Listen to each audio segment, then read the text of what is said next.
Hello, my name is Haley, and the mechanism I chose to talk about is the breathalyzer. A little history about the breathalyzer. In 1910, New York was the first state to adopt a law against drinking and driving. California and other states soon followed. These early DUI laws simply prohibited drinking while driving. There was no set definition of just what level of intoxication qualified as drinking and driving, so there was a little bit of a blurred line there.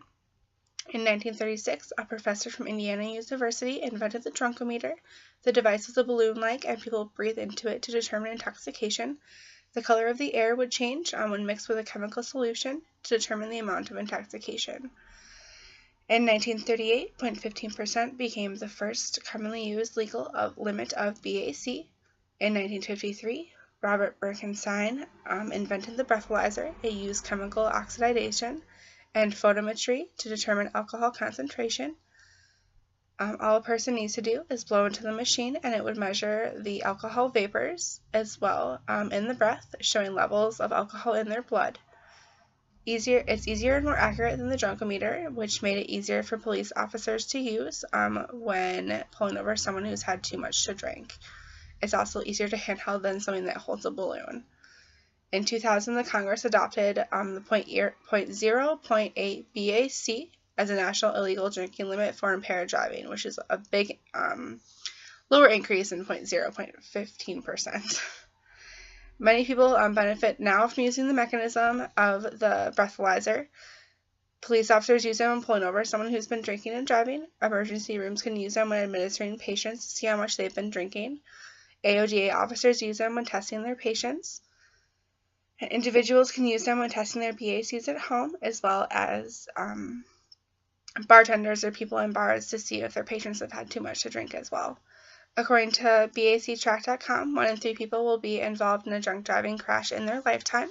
In my opinion, that's a lot. The breathalyzer comes in various shapes and sizes. The one I have chosen to discuss is a handheld portable one.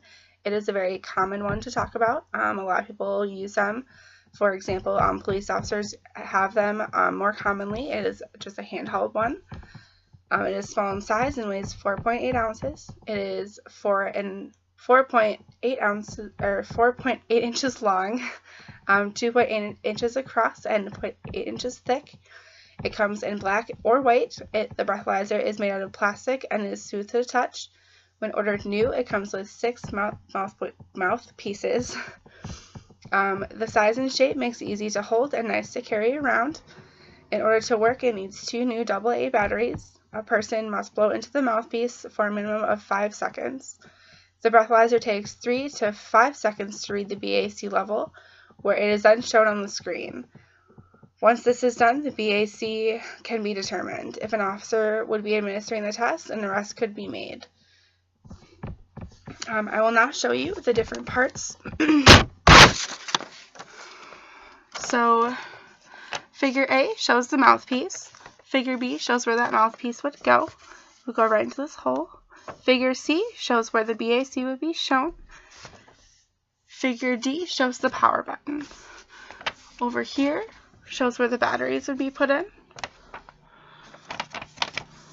The USB connector would show where it could be plugged into a computer. And the battery cover shows where the batteries would be covered.